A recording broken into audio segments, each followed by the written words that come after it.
Student, मैं IITian Rakesh Singh आप सभी का स्वागत करता हूं बियॉन्ड एजुकेशन के इस यूट्यूब चैनल में।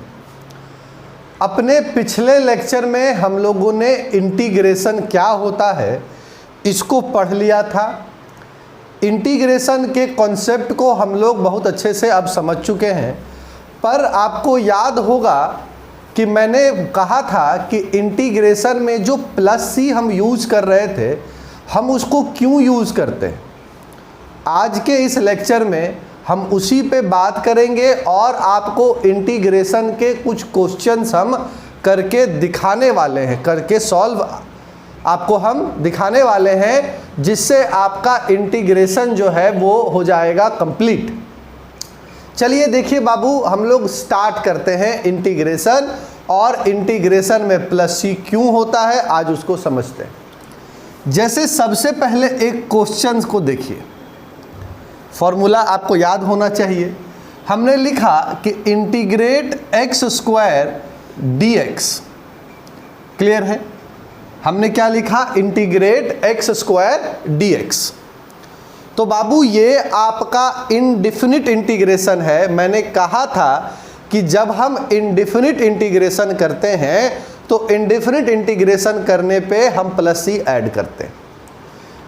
फॉर्मूला आपको याद होना चाहिए, integration x to the power n dx का होता था x to the power n+1 upon n+1, और इसी में हम प्लस सी लगाते थे और कहते थे कि वेयर c जो है इज अ आर्बिट्री कांस्टेंट। ये हमारा कॉन्सेप्ट था, आपको ये हमने पिछले लेक्चर में डिस्कस कर दिया है, where C is arbitrary constant. तो आइए बात करते हैं इसी कांस्टेंट के बारे में। देखिए बाबू, अगर हम इसको इंटीग्रेट करेंगे और इस फॉर्मूला पे बैठा के इंटीग्रेट करेंगे तो इंटीग्रेशन एक्स स्क्वायर dx जो है वो मिलेगा x का power 2+1 upon 2+1 is equal to आपका x का पावर 3 अपॉन 3 प्लस सी। ठीक है, ये आपका आंसर हुआ। साथ ही साथ हमने क्या कहा था, हमने कहा था कि इंटीग्रेशन, ध्यान से समझते चलेंगे, integration is a reverse process of differentiation.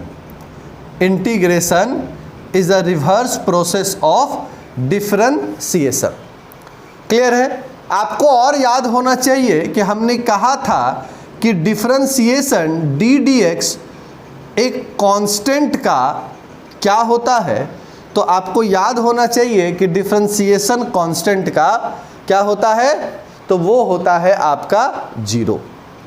और आपको रिवर्स प्रोसेस से ये भी याद होना चाहिए कि अगर मान लो बाबू कि d dx अगर हम किसी फंक्शन का करते हैं तो हमें ये मिला। ठीक है, d dx अगर fx का हमने किया तो हमें f' मिला। और क्योंकि रिवर्स प्रोसेस की हम बात कर रहे थे कि इंटीग्रेशन रिवर्स प्रोसेस होता है, तो इंटीग्रेशन f' dx जो है बाबू ये आपको fx मिलेगा। क्लियर है। यहाँ से आप देख पा रहे होंगे कि हम रिवर्स प्रोसेस की बात करते हैं। ठीक है, तो मान लो, ठीक है, मान लो बाबू कि एक फंक्शन है fx बराबर, ठीक है, समझिएगा मेरी बात, fx बराबर, और वो फंक्शन है एक्स स्क्वायर। ठीक है, बहुत सिंपल सा क्वेश्चन से हम आपको समझा रहे हैं। fx बराबर क्या है, एक्स स्क्वायर। क्लियर है। तो आपसे कोई पूछा फाइंड dy बाई dx, मतलब फंक्शन क्या है, y बराबर fx बराबर एक्स स्क्वायर, तो फाइंड आपसे पूछा dy बाई dx।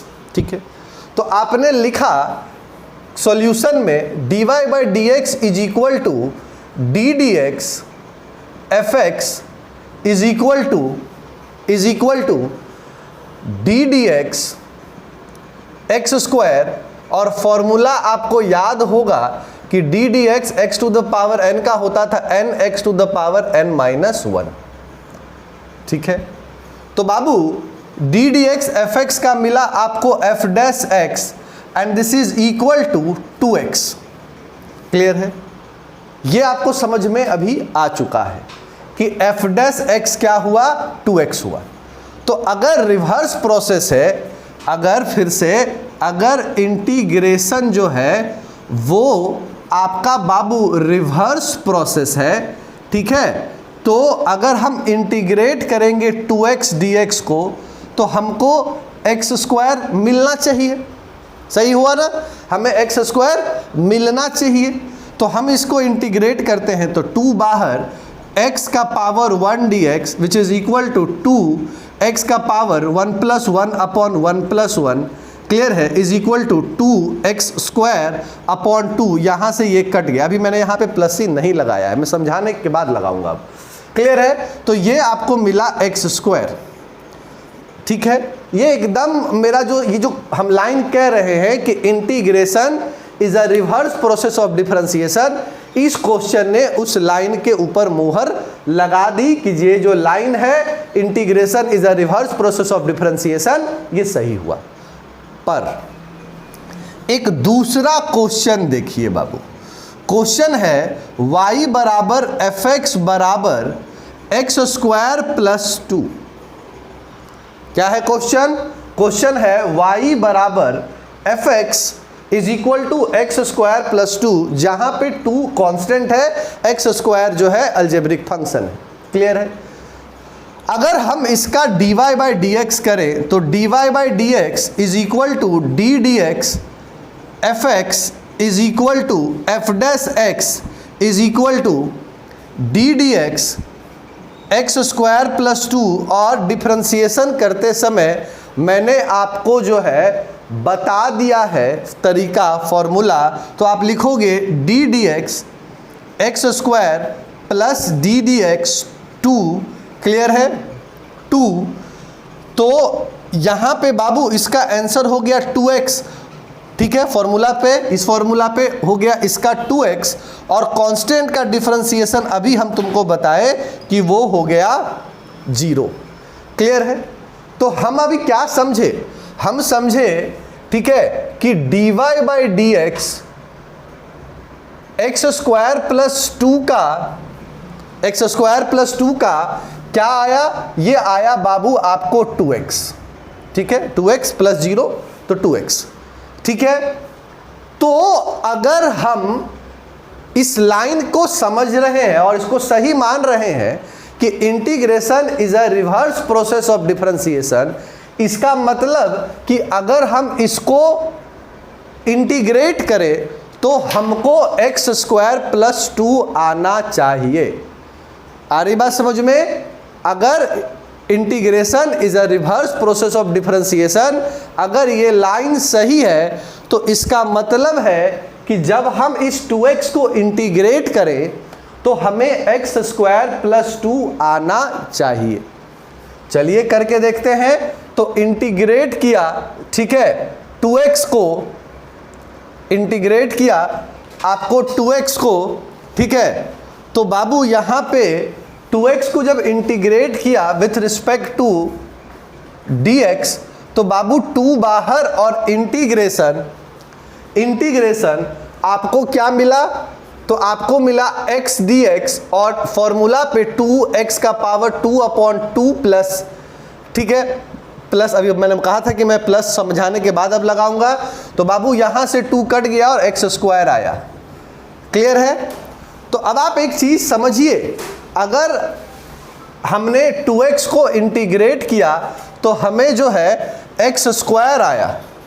ठीक है, अगर हमने 2x को इंटीग्रेट किया तो हमें एक्स स्क्वायर आया, पर हमको चाहिए क्या था? हमको चाहिए था एक्स स्क्वायर प्लस 2।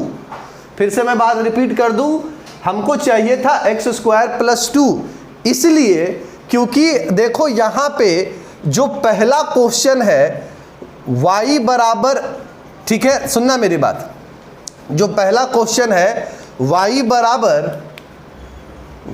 बराबर एफ एक्स बराबर एक्स स्क्वायर, क्लियर है, इसका dy बाई डी एक्स हमको मिला 2x।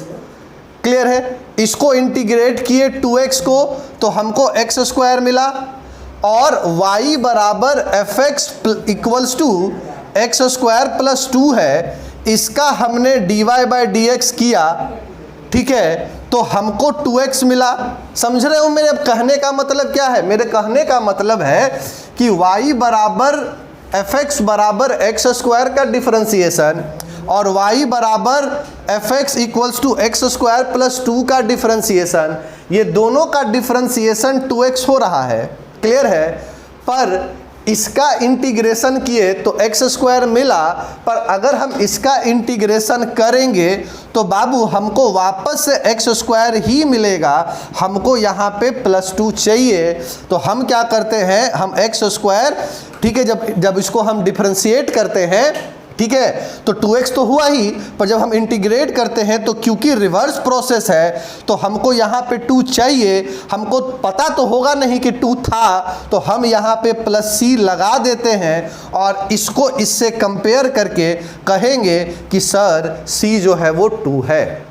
This is why integration में हम आपको c लगाते हैं।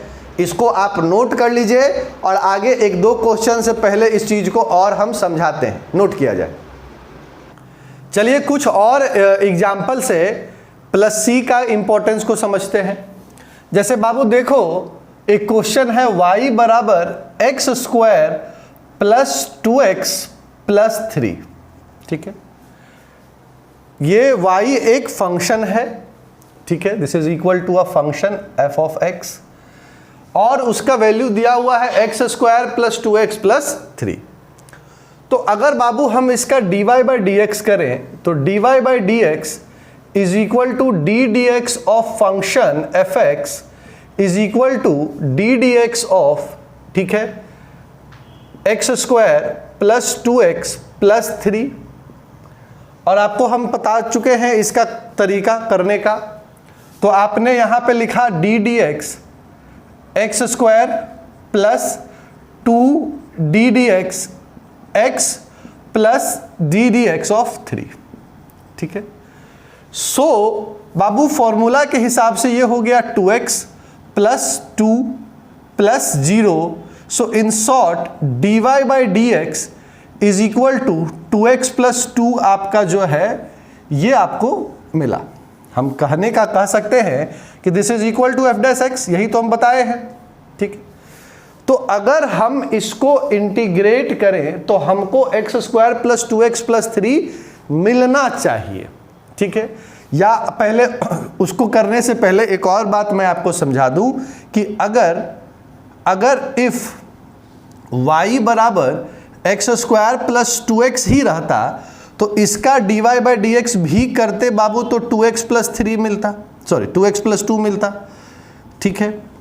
तो अगर हम इसको इंटीग्रेट करें, ठीक है, तो 2x प्लस 2, तो यहाँ पे हमको अगर integration is a reverse process of differentiation है तो हमको यहाँ पे बाबू इसका मान एक्स स्क्वायर प्लस 2x मिलना चाहिए।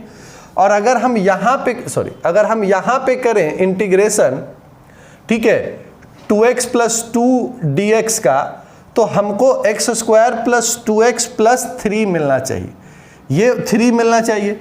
पर जब आप इसको इंटीग्रेट करते हो 2x प्लस 2 dx को, तो आप ऐसे लिखते हो 2x dx plus integration 2 dx। तो आप यहाँ पे लिखते हो 2 बाहर इंटीग्रेशन x dx प्लस 2 बाहर इंटीग्रेशन x का power 0 dx, anything to the power 0 is 1। तो ये हो गया 2x square upon 2 plus 2x1 plus c। अब बाबू यही c अगर आप यहाँ पे कंपेयर करोगे, ठीक है, तो यहाँ पे आप कंपेयर करोगे तो ये पहले से लिख देता हूँ, तो x square plus 2x plus c, तो यहाँ पे यही c जो है बाबू इस जगह से क्या है 3 के बराबर, और यहाँ पे c जो होगा वो 0 के बराबर होगा। सो उम्मीद करते हैं आप कि आप समझ चुके होंगे कि what is the meaning of c in integration, in indefinite integration. चलिए अब आज हम लोग इंटीग्रेशन के कुछ क्वेश्चंस करके आपको दिखाने वाले हैं, और क्वेश्चन कंप्लीट होते ही हमारा इंटीग्रेशन जो है वो समाप्त हो जाएगा। तो चलिए सबसे पहला क्वेश्चन ठीक है, जो आज का हम लोग सॉल्व करने वाले हैं वो क्वेश्चन है integration x plus x square d x. First question है ये बाबू, integration x plus x square d x. तो जब हम इंटीग्रेट करेंगे तो हम लिखेंगे x d x plus integration x square d x.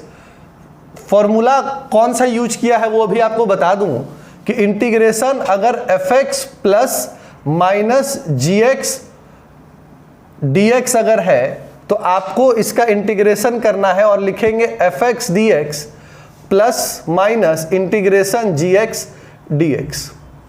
सो ये फॉर्मूला के ऊपर ही ये चीज बेस्ड है, तो ध्यान से रखना है, ध्यान से करना है, ठीक है। तो फॉर्मूला दूसरा जो यूज होगा यहाँ पे होगा इंटीग्रेशन x का power n dx n is not equal to -1। उस केस में होता है इसका integration x n plus 1 upon n plus 1 plus c। तो हम यहाँ पे लिखेंगे x2 upon 2 plus x3 upon 3 plus c and बाबू दिस इज योर इंटीग्रेशन, ठीक है। फॉर्मूला याद होगा तो जल्दी जल्दी इंटीग्रेट आप कर पाएंगे। चलिए दूसरा क्वेश्चन देखते हैं, integration e to the power x plus 1/x dx, ठीक है। बहुत ही सिंपल क्वेश्चन है, तो हम लिखेंगे integration e to the power x dx plus 1/x dx। Formula आपको याद होगा integration e to the power x dx का e to the power x plus c ही होता था और इंटीग्रेशन 1/x dx का होता था आपका log x to the base e plus c, जिसको हम ln x प्लस c लिखते थे, ठीक है। तो जस्ट फॉर्मूला है, फॉर्मूला पे बैठा दीजिए तो ये आपको मिलेगा ex plus ln x plus c and this is Babu your answer, ठीक है। चलिए तीसरे क्वेश्चन पे आते हैं। क्वेश्चन है आपका इंटीग्रेशन sin 2x dx। तो बाबू इसके लिए जो फॉर्मूला हम आपको बताए थे वो था इंटीग्रेशन अगर f ax प्लस b है तो वो बाबू कुछ g ax प्लस b देगा और अपॉन में a प्लस c देगा। ये फॉर्मूला आपको याद होगा, क्लियर है। तो बिल्कुल यहाँ पे इंटीग्रेशन किया, ठीक है, और आपको याद होगा कि साइन x का इंटीग्रेशन माइनस कॉस x होता था, ठीक है। तो इंटीग्रेशन साइन 2x dx का बाबू क्या होगा, तो वो होगा minus cos 2x upon 2 plus c। अब आप समझ पा रहे होंगे कि कैसे इसको हमने लिखा, इसका इंटीग्रेशन और इसका कंसेप्ट दोनों मिला करके आंसर आपको दे देना है। तो बाबू इसको नोट कर लीजिए, अभी आगे हम कुछ और क्वेश्चन करेंगे और उसके बाद आज इंटीग्रेशन को हम लोग समाप्त कर देंगे, नोट किया जाए। चलिए बाबू अगला क्वेश्चन हम लोग समझते हैं। क्वेश्चन है integration dx upon 3x plus 2, ठीक है। तो हम इसको कैसे इंटीग्रेट करेंगे, देखिए बाबू हम इसको लिख सकते हैं integration dx upon 3x plus 2 का पावर 1, ठीक है। पावर को ऊपर लेकर के जाएंगे, मतलब 3x प्लस 2 को अगर हम ऊपर लेके जाएंगे तो बाबू पावर माइनस हो जाएगा, तो ये होगा इंटीग्रेशन, समझना मेरी बात ध्यान से, इंटीग्रेशन, या हमको यहां पे इसको ऊपर ले जाने की जरूरत ही नहीं है, ठीक है। 3x प्लस 2 का पावर 1 है तो बाबू ये 1/x dx के फॉर्म में है, ठीक है। याद रखना है आपको 1/x के फॉर्म में है, तो आपको याद होगा इसका होगा ln 3x प्लस 2 अपॉन में 3 प्लस c। देखो इसको सॉल्व करने का एक और तरीका है, जिस तरीके को हम इंटीग्रेशन में कहते हैं मेथड ऑफ सब्स्टिट्यूशन। फिर से बाबू क्या बोलते हैं, मेथड ऑफ सब्स्टिट्यूशन। बहुत डिटेल में आप इसको मैथ्स में पढ़ेंगे, पर हम आपको थोड़ा समझाते हैं क्योंकि कुछ बच्चों को इसमें डाउट हुआ होगा कि सर कैसे आप 1/x dx को यहाँ पे 1/3x प्लस 2 के रूप में समझ लिए। तो देखिए बाबू मेथड ऑफ सब्स्टिट्यूशन क्या होता है। सो कंसेप्ट है आपका which is the called method of substitution. क्या करेंगे हम लोग मेथड ऑफ सब्स्टिट्यूशन में, मेथड ऑफ सब्स्टिट्यूशन में बाबू जो नीचे जो है ना 3x + 2 इसको हम z मान लेंगे। 3x + 2 को हम क्या मान लेंगे? 3x + 2 को हम z मान लेंगे और लिखेंगे और करेंगे dz/dx। ये हमारा बाबू फर्स्ट स्टेप हुआ। फिर से मैं रिपीट कर देता हूं, हम लिखेंगे z बराबर 3x + 2 और उसको हम dz/dx करेंगे। ठीक है, तो बाबू dz/dx कीजिएगा तो ये आपको मिलेगा 3ddxx प्लस ddx2 और ये आपको मिलेगा बाबू dz/dx इज इक्वल टू 3। सो यहां तक पहला स्टेप हुआ। अब हम क्या करेंगे, स्टेप 2 में हम dx को dz के टर्म में मान लेंगे, तो dx बराबर हो जाएगा dz/3। ठीक है, इसको पहले आप लोग समझिए, इसको नोट कीजिए। ठीक है, इसको समझिए और इसको नोट कीजिए, फिर आगे हम आपको स्टेप 3 स्टेप 4 में आंसर जो है वो समझाते हैं। चलिए, तो स्टेप 1 और स्टेप 2 आप समझ गए। अब क्या करना था बाबू, स्टेप 3 देखिए, स्टेप तीसरा। अब हम क्या करेंगे कि ये जो क्वेश्चन आप देख रहे हो ना, ये वाला, उस क्वेश्चन में dx की जगह dz का मान और इक्वेशन में z का मान हम रख देंगे। तो हम लिखेंगे इंटीग्रेशन dx/3x + 2 है ना, तो देखो dx की जगह क्या रखेंगे, dz/3 और 3x + 2 को हम z माने थे, तो मेरा क्वेश्चन हो गया 1/z और dx की जगह पे dz/3। बाबू 1/3 बाहर आ गया, ठीक है, कांस्टेंट बाहर कर लिए और इंटीग्रेशन 1/z dz बचा। अब आप समझ गए होंगे कि देखो अब ये वाला इस फॉर्म में आ गया कि नहीं आ गया, ये वाला पार्ट इस फॉर्म में आ गया, तो सीधा हम लिख देंगे 1/3 और log, ठीक है, z⁻e + c, ध्यान रखना है 1/3 ln z + c। अब स्टेप 4 में वापस z का मान जो है वो आपको वापस डाल देना है, तो आपका हो जाएगा 1/3 ln और z की जगह पे 3x + 2 + c और यही आपका बाबू आंसर था। तो मेथड ऑफ सब्स्टिट्यूशन इस तरह से काम करता है। अगला क्वेश्चन देखिए, integration 3x + 5 to the power -5 dx। बिल्कुल इसको भी इसी तरह से मेथड ऑफ सब्स्टिट्यूशन को कर करके इसको आप बना सकते हैं। हम डायरेक्ट आपको बना के दिखा दे रहे हैं। इंटीग्रेशन सीधा इसको हम क्या करेंगे, लिखेंगे 3x + 5 का पावर -5 + 1 अपॉन -5 + 1 और इधर हो गया तुम्हारा 3। सॉल्व करोगे बाबू तो -1/4 3x + 5 का पावर -4 और ये 3 है, मल्टीप्लाई कर दो तो 4 × 3 12 हो गया। So this is your answer. इसको बाबू आप सब्स्टिट्यूशन कर करके सॉल्व करिएगा, देखेंगे आप कि यही आपको आंसर इसमें मिल रहा है। ठीक है, चलिए ये तो हमारा हो गया डिफिनिट इंटीग्रेशन। अब इनडिफिनिट से क्वेश्चन सॉल्व करते हैं। तो पहला क्वेश्चन है dt/t और लिमिट दिया हुआ है बाबू 2 और 4। तो जैसे हम बताए थे कि पहले इनडिफिनिट इंटीग्रेशन कर लीजिए, बाद में लिमिट लगाइएगा। तो बाबू इसके क्या होगा, इंटीग्रेशन 1/t dt और 2 और 4, 1/t dt log t होगा, तो आप लिखेंगे log t⁻e और लिमिट हो जाएगा 2 और 4। अब यहां पे क्या होता है, upper limit minus lower limit, तो upper limit minus lower limit कीजिए, तो log 4 माइनस log 2⁻e। ठीक है, यहां तक भी आप आंसर छोड़ सकते हैं। ठीक है, ये भी आंसर सही है, पर log का फॉर्मूला लगा करके हमेशा कोशिश करना है कि आंसर जो आपका है उसको आप सिंपलेस्ट फॉर्म में रखें।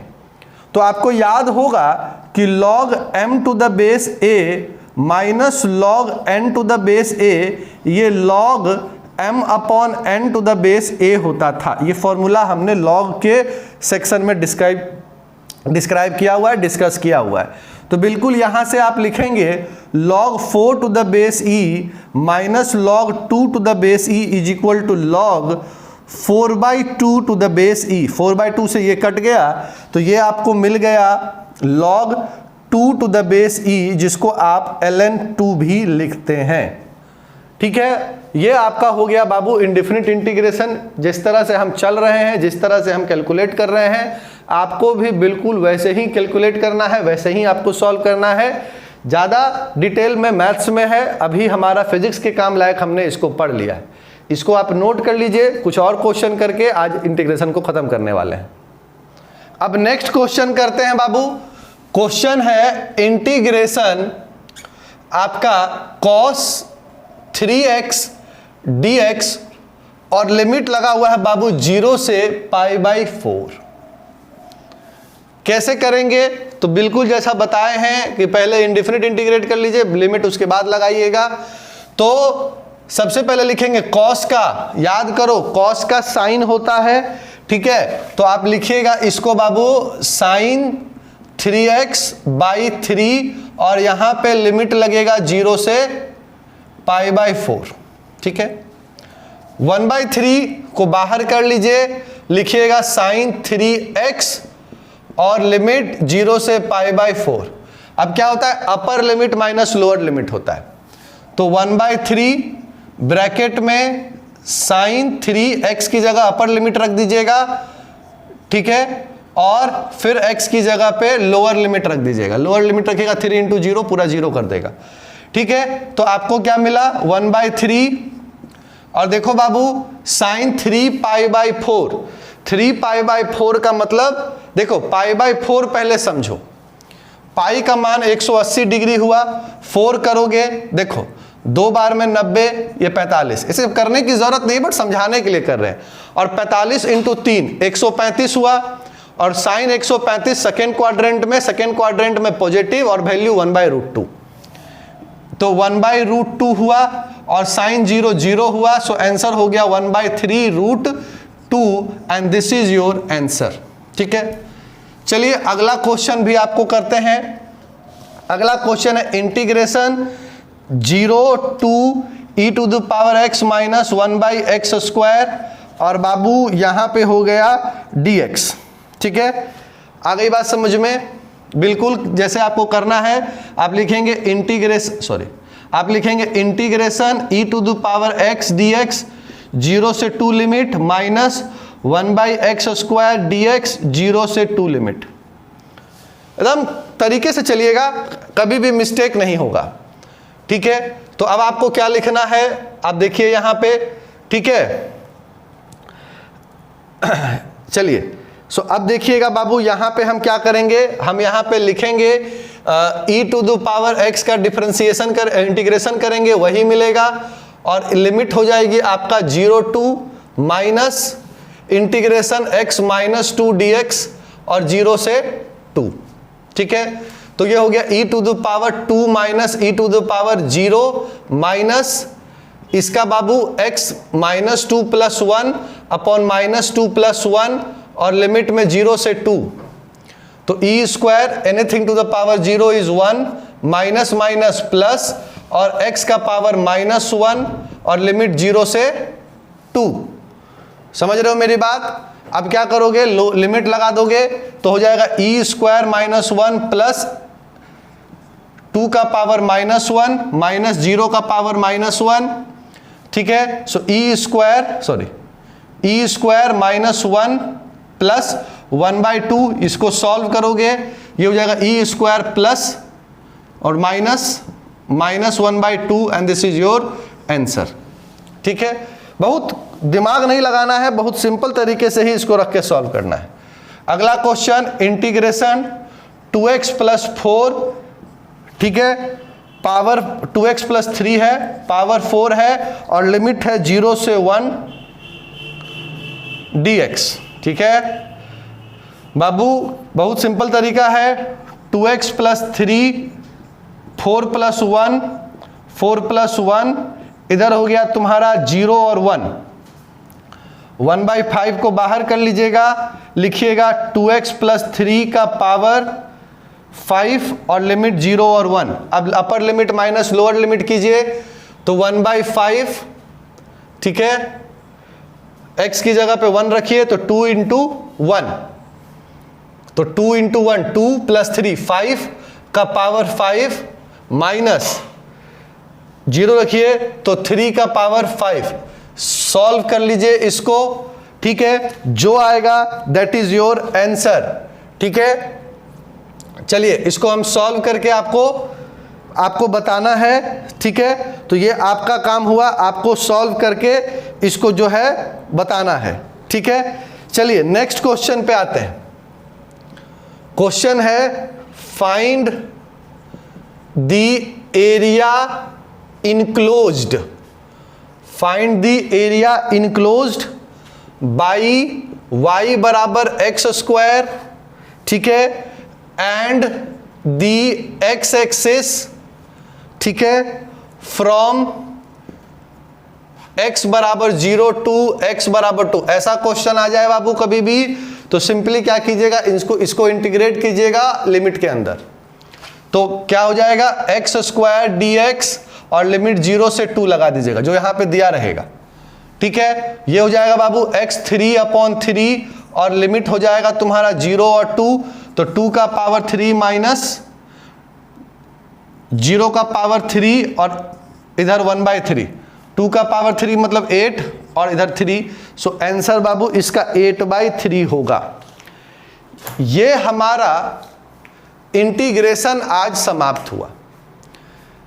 अब इंटीग्रेशन के या इसके पीछे जो भी हमने पढ़ाया है, अगर आपको उसका असाइनमेंट चाहिए, उसका स्टडी मटेरियल चाहिए, उसके लिए आपको संपर्क करना होगा और संपर्क करने के लिए आपको व्हाट्सएप करना होगा। व्हाट्सएप का नंबर जो है वो नंबर है 979887888627।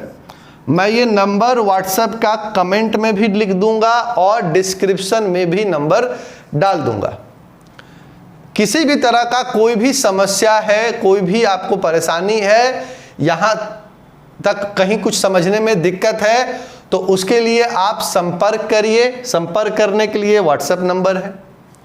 अब अपने अगले लेक्चर में, अपने अगले लेसन में हम अब फिजिक्स स्टार्ट करेंगे। इतना बेसिक मैथ तुम लोग जान गए इज सफिशिएंट इनफ कि हम अपनी पढ़ाई फिजिक्स को में स्टार्ट कर सके। और फिजिक्स में जो हम सबसे पहला चैप्टर पढ़ने वाले हैं वो है यूनिट एंड डायमेंशन। आप लोगों के एक सवाल अगर ये है कि सर आपने बेसिक मैथ्स में वेक्टर भी लिखा था, तो वेक्टर तो कराया नहीं, यूनिट एंड डायमेंशन पे आ गए। तो बाबू वेक्टर का इस्तेमाल, वेक्टर कॉन्सेप्ट का यूज आपको यूनिट एंड डायमेंशन के बाद मिलेगा। कहाँ मिलेगा? तो जब आप काइनेमेटिक्स पढ़ेंगे, मोशन इन 2 डायमेंशन पढ़ेंगे, तो वेक्टर का आपको इस्तेमाल मिलने वाला है। तो जब हम काइनेमेटिक्स स्टार्ट करेंगे और जब मोशन इन 2 डायमेंशन को हम लोग शुरू करेंगे, तो मोशन इन 2 डायमेंशन के दौरान ही हम आपको वेक्टर पढ़ाने वाले हैं। अभी हम लोग स्टार्ट करेंगे unit and dimension. Unit and dimension बाबू बहुत जरूरी है, ठीक है, इसको समझिएगा बहुत ध्यान से। और यूनिट एंड डायमेंशन में जब हम लोग इरर एनालिसिस पे पहुंचेंगे, तो इनर एनालिसिस जो है वो आपके जेई और नीट के लिए बहुत ही इंपॉर्टेंट पोर्शन है। आज हमारा बेसिक मैथमेटिक्स का क्लास यहीं ख़त्म होता है और अगले क्लास से हम लोग बात करेंगे यूनिट एंड डायमेंशन के लिए। अगर आपको वीडियो पसंद आ रहा है तो आप चैनल को लाइक कीजिए, शेयर कीजिए, सब्सक्राइब कीजिए। और अगर आप बैच से, जो लाइव क्लास का बैच है, अगर आप उससे जुड़ना चाहते हैं तो उसके लिए आपको इस नंबर पे व्हाट्सएप करना होगा। हमारी टीम जल्दी ही आपसे संपर्क करेगी और आपको लाइव क्लास के सेशन में जोड़ दिया जाएगा। बहुत बहुत धन्यवाद।